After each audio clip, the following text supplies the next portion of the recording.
You know, we wouldn't be having this conversation whatsoever at all if we were here 60 years ago. That's right.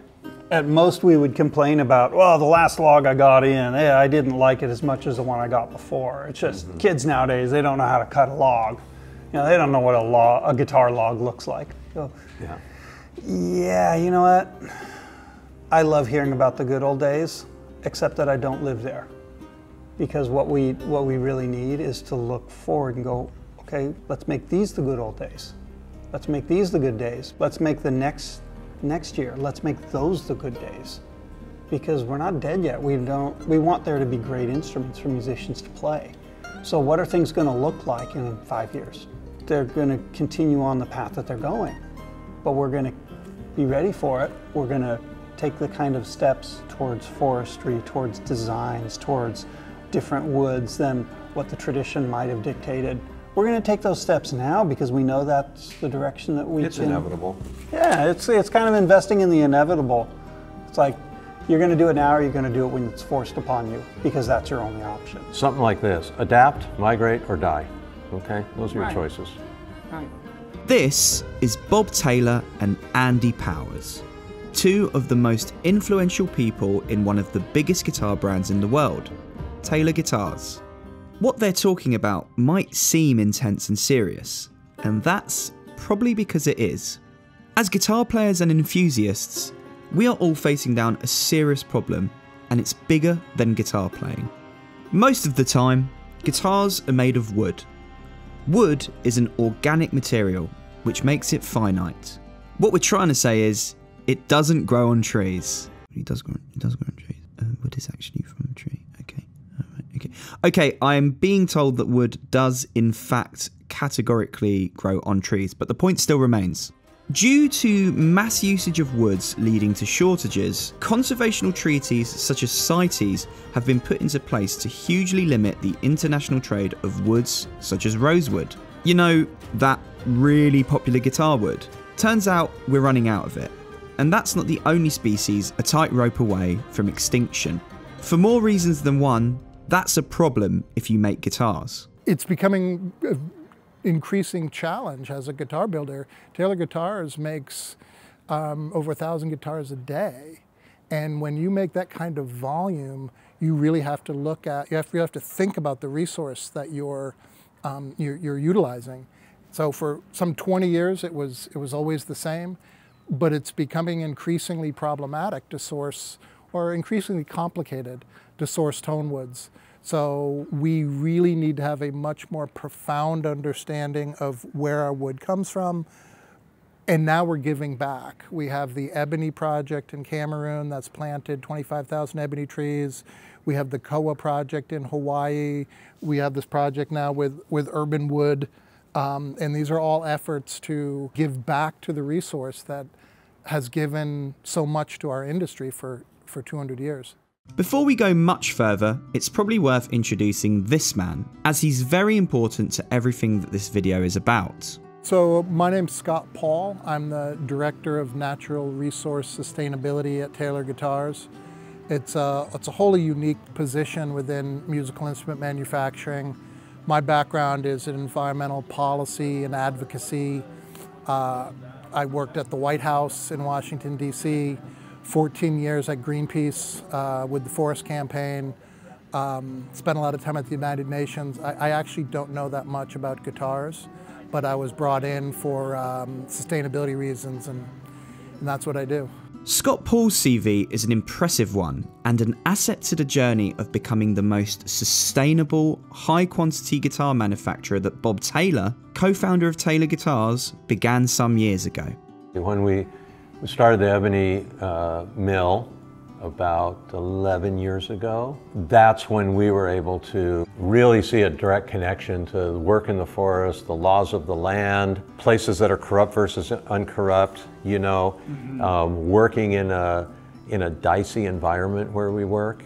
And that really taught me that guitar building needs to get cleaned up, just in general. In fact, instrument building.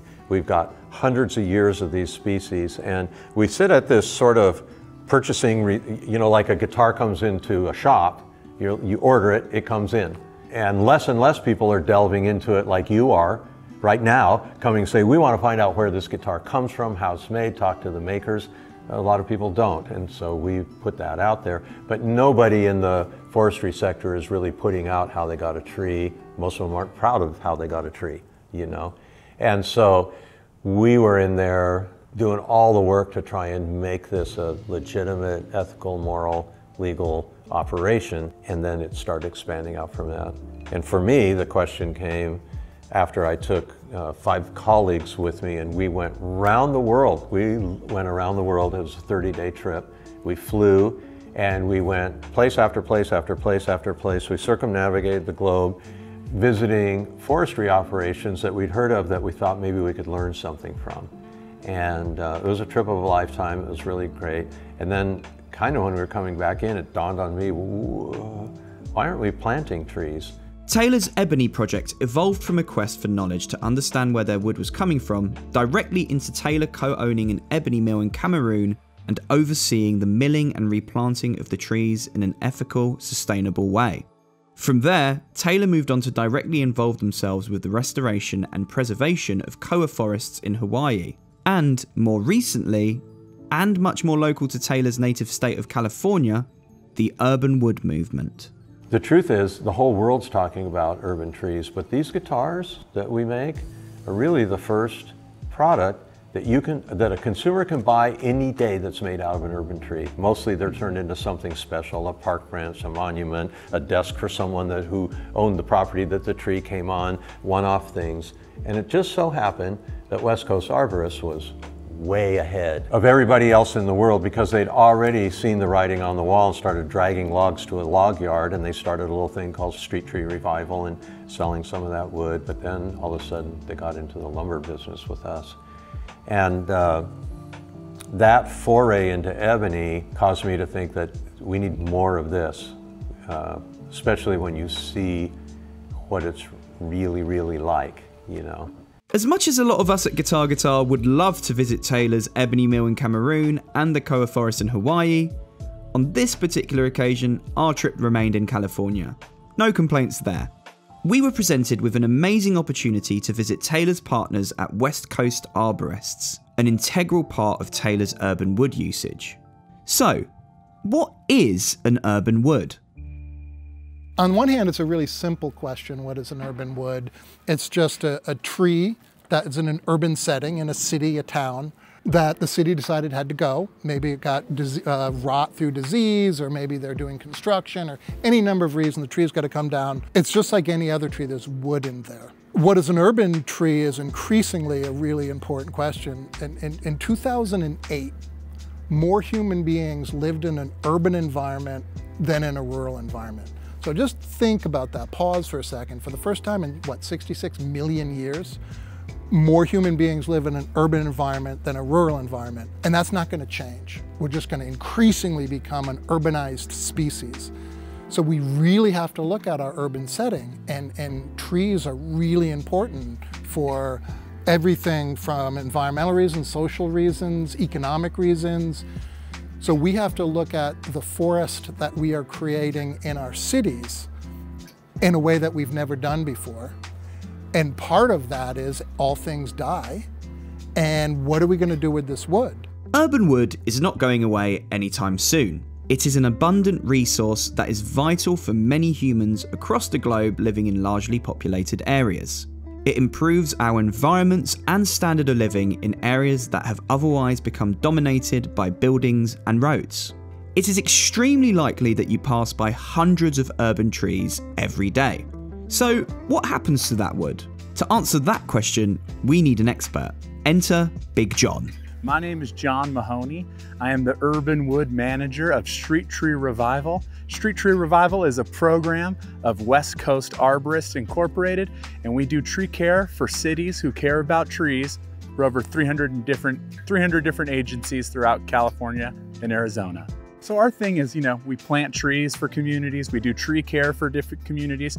And since, we're talking about the urban forest, and the urban forest is kind of like where we are now in the city, the trees that grow around the city. And we realized we had a responsibility to try to keep it out of the waste stream.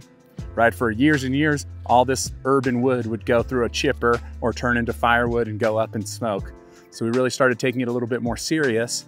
And then when Taylor came along, they kind of helped us, you know, to realize the opportunity and the responsibility we had to keep all this out of the, you know, waste stream. West Coast Arborists are a company whose journey, somewhat it seems by fate, ended up aligning with Taylor's. Both founded within about a year of each other, both based in California, both focused on innovating and improving the state of their respective industries.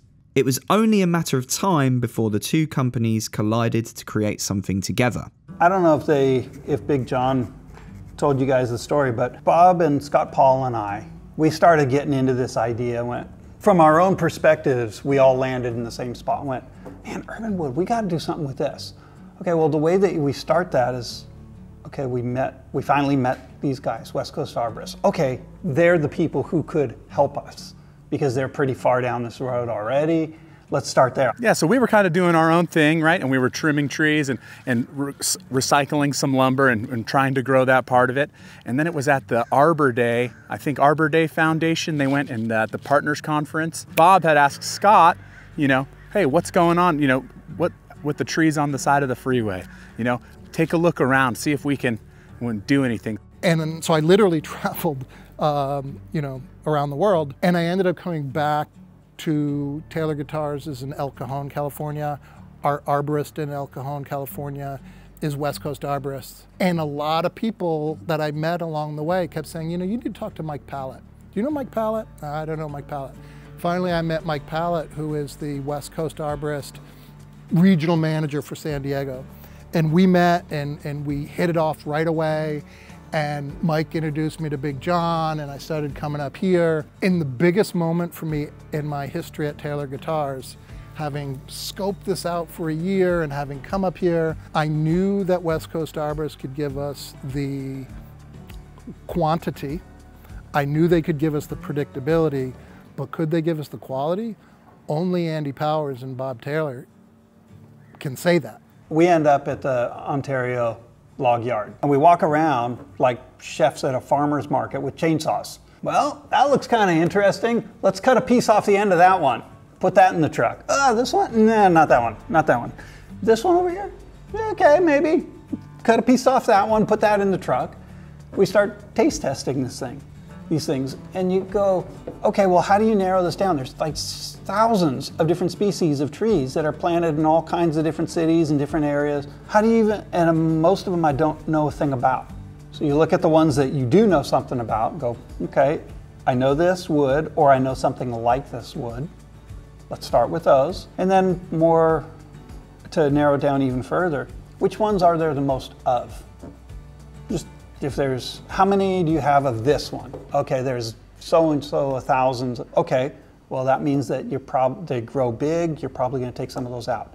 Let's narrow it down to the ones that are big enough to get something out of that you have a lot of. Now, of those, which ones have practically workable qualities? What does that mean for a guitar maker? It means, can you saw it? Could you dry it? Could you glue it? Could you sand it? Because I need to know if the guitar will be stable. I need to know if I could dry this piece of wood without it cracking all the pieces or warping and bending and distorting its shape. By the way, don't even bother asking that if you can't get it. Right. Clearly, there's a lot to think about when using woods in guitars. On that basis, it starts to make sense why most makers have stuck to the same handful of woods that have been used for the vast majority of guitars in the last couple of centuries or so. Taylor, as we've already uncovered, understands that the ease of using the same woods is neither feasible nor sustainable for much longer at the quantity that they are consumed. As Andy Powers quite comprehensively explained, Taylor spend a huge amount of time researching the different woods available to them at WCA's log yards. Guitar players like you and I are fussy. We do not like change. It is no simple feat to introduce new woods to guitars and expect everyone to adopt their use at an instant. It's vital to be able to convince people that the guitars being made with these woods are on par tonally with their more traditional counterparts, as well as ensuring that they can assure these instruments will be able to stand the same test of time and use. For this exact purpose, Taylor have spent years researching and developing guitars using urban woods, stress testing them, prototyping them, until these woods are finally introduced into Taylor's guitar ranges, like the updated 500 series you're hearing Andy play right now, constructed from urban ironbark. This project is not just a throwaway idea that will disappear in a couple of years. Using urban woods has been a labour of love for Taylor Guitars. This is a company future-proofing their production while still holding on to ethics and values of builders that came before them. Because the reality is we do need to use some different woods. We need to diversify where we're getting woods. We like to return to different styles of forestry. Some of them might be something like an urban wood, which I think is very parallel to the way craftsmen used to work maybe 3 centuries ago. They don't have the luxury of going all the way around the world to get a special slice of something, and then you might not even survive the trip back home to start working with it, you know? And so you work with what's nearby. You work with what's at hand. So you see spruce and maple. Okay, well, there's spruce and maple trees nearby. I'll build some violins out of that. That works pretty good. And you develop the instrument around the characteristics of the materials that are at hand. It's kind of like cooking. That's how every part of the world has a different style of cooking. It's, well, what ingredients grow here? That's what we're going to specialize in. So we look at something like this red ironbark, and yeah, it's an urban harvested wood, but now that I know it exists, man, it's just an amazing guitar wood. There's a mess of them across the street. The chamois ash that we've been using for the last several years, man, it's an amazing woodworking wood. It's great guitar wood. It's a beautiful tone wood. It has really unique characteristics. Now that it's part of our, kind of our staple, well, I couldn't imagine living without it. I like that stuff. It's great. There are 3 main criteria to make Taylor and West Coast Arborist collaborative efforts in using urban wood a success. Creating an end product using high quality guitar woods is mostly driven by Taylor. However, there were 2 other points that Scott Paul made that would be near impossible to accomplish without West Coast Arborists: predictability and quantity. We've already explored that West Coast Arborists were already at the forefront of urban wood usage. Now, let's explore what that actually means. If you've seen our previous videos on Taylor guitars, you'll know that technology and innovation is always at the forefront of what Taylor does. Almost directly parallel to Taylor, West Coast Arborists have also developed some forward-thinking processes and tech, which brings the definition of an arborist into the modern age. So at West Coast Arborist, you know, one of our main things is we like to say we're a technology company that does tree care. So when you work with us as a municipality or as a public agency, we do GPS inventory on all the trees. So we have an app that the city can sign into, and they can look real time at what work is being done in their city. So we have a tree site, so we know where the chamois ash was planted, and we can watch it go in the truck, go down the truck, it gets dropped here, that's all recorded, and then we keep that tag on it so that we can track it all the way to the end product, Can you pull up Beverly Hills? It's obviously an incredibly wealthy town, so they're going to have a lot of trees, but they can pull up all the chamois ash trees or all the urban ironbark trees in any community, and it will show you exactly where they are, and you can click on any individual tree. Right. Urban ash, chamois ash. Yeah, urban ash, chamois. So this is all the ash that is in the city of Beverly Hills. And we'll come up here just for wow.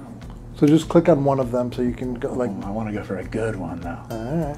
DBH. But are these trees that are still standing then? These are still. Yes, this is a live inventory. Wow. Yeah. So like obviously, not all slated for removals. It's not just trees that you cut down, it's literally every tree that's in the ground in every city. Yes. That we work with. Wow. So once it's cut down, it's off, but these are the trees that they planted or they managed. This is all urban ash. This tree at breast height is between 25 and 30 inches. So this is a bigger one. Whoa, so you've got the coordinates of the trees. Oh yeah. So this gives us a second. So like right now we're just searching through the live inventory. We can just choose any species, but that's it. And we can look at it.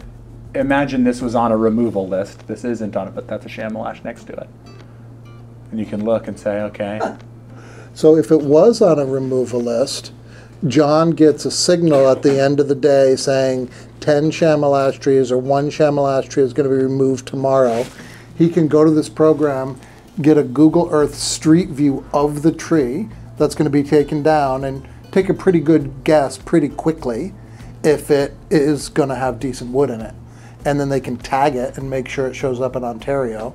So, you know, we can make a guitar out of it. Taylor can commit to Urban Woods because they know exactly how much is going to be available to them at no detriment to any environment, forest or community for the next few decades. Remember, these trees are coming down anyway. It just so happens that they make very good guitars.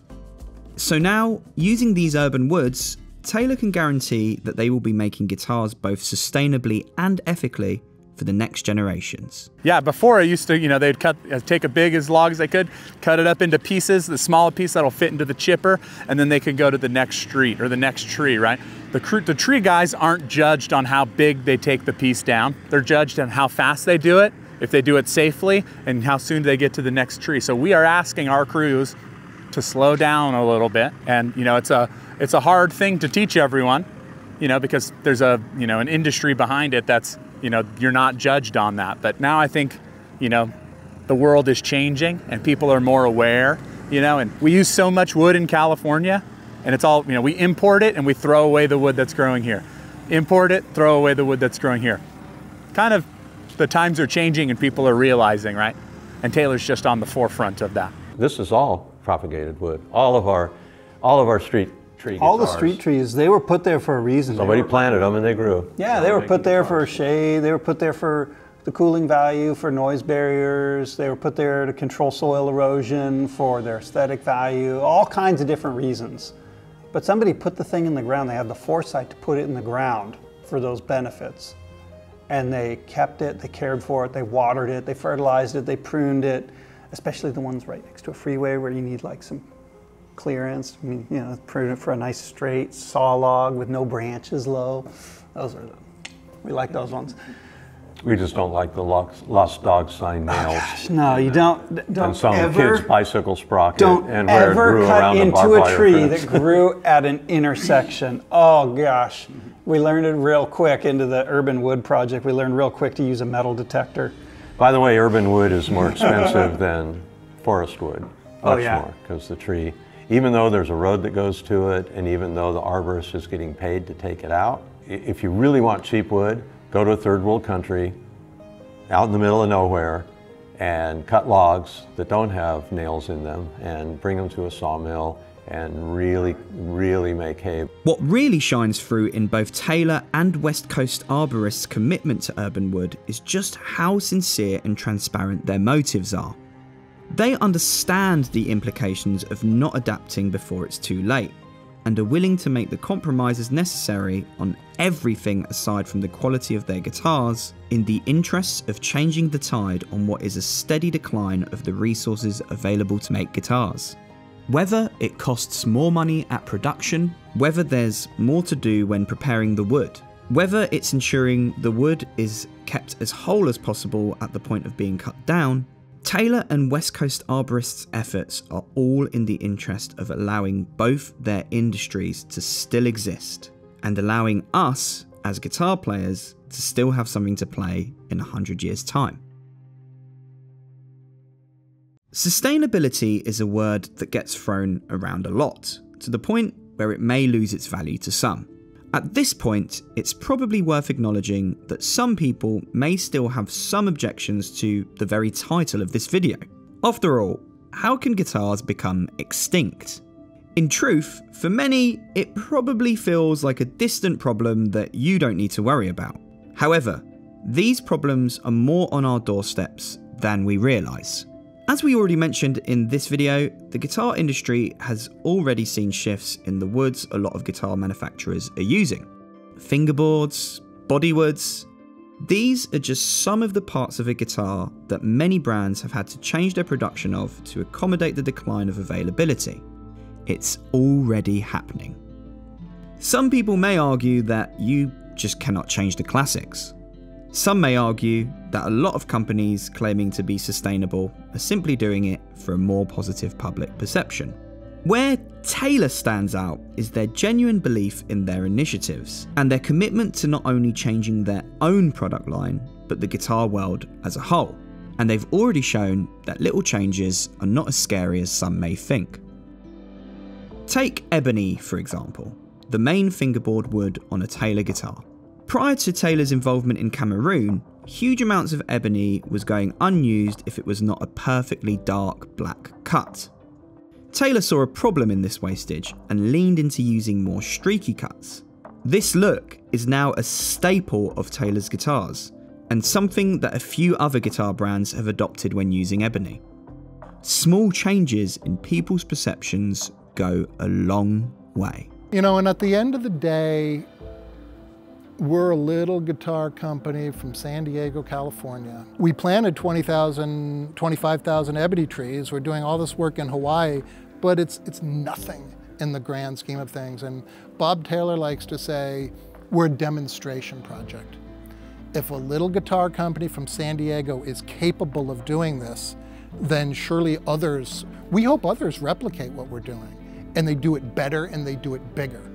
You know, Bob's grandmother used to tell him, you can always be a bad example, or you can be a good example. And he's simply using the resources of the company and his personal resources to try to be a demonstration case to show that you can do good. And, you know, the world will be a little bit better place, but it's just a demonstration project, you know, that hopefully other people will replicate and steal and improve and do better.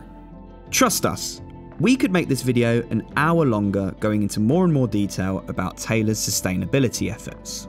What's important to see here is that when a company commits to sustainability, not just for the benefit of positive associations, but through genuine belief in the importance of changing how we look at our usage of wood, things can really change.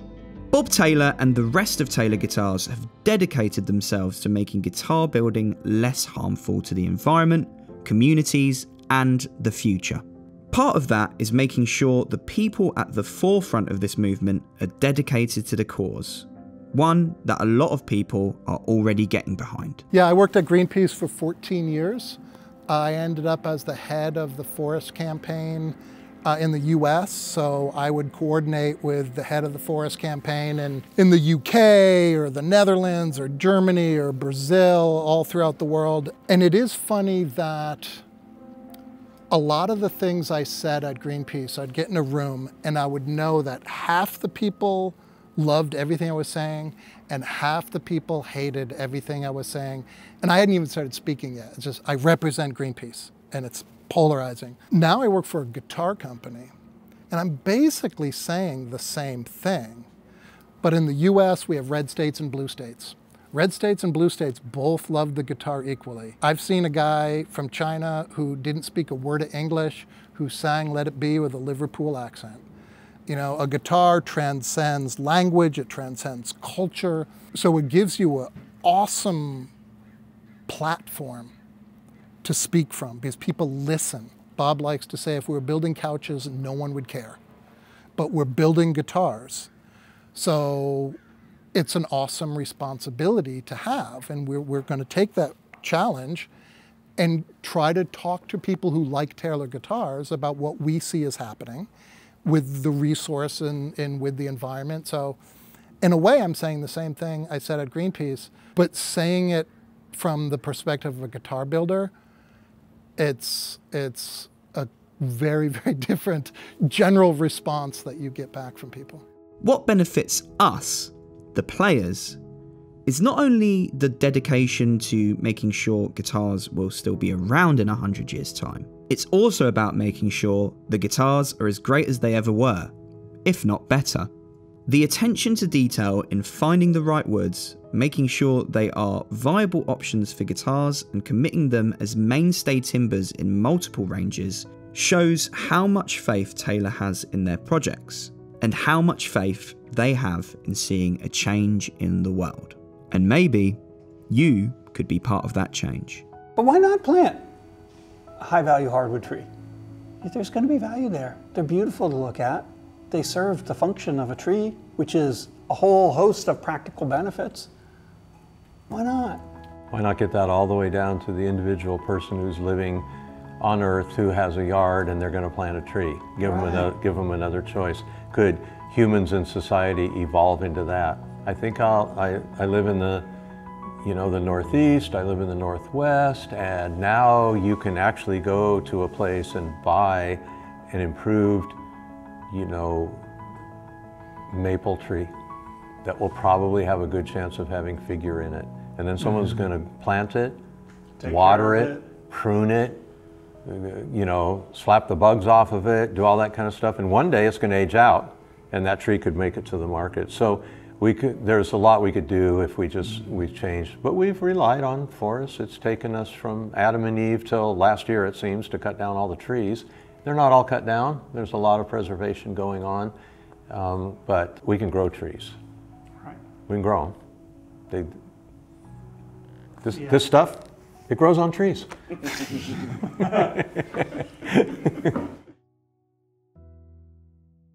Thank you so much for watching this video on Taylor guitars. If you enjoyed this one, please make sure to check out our playlist in the description below, where we have loads more videos like this about different parts of Taylor's business.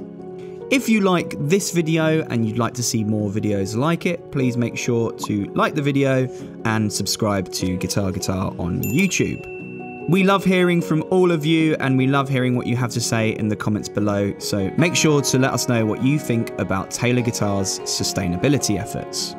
Until the next one, see you soon.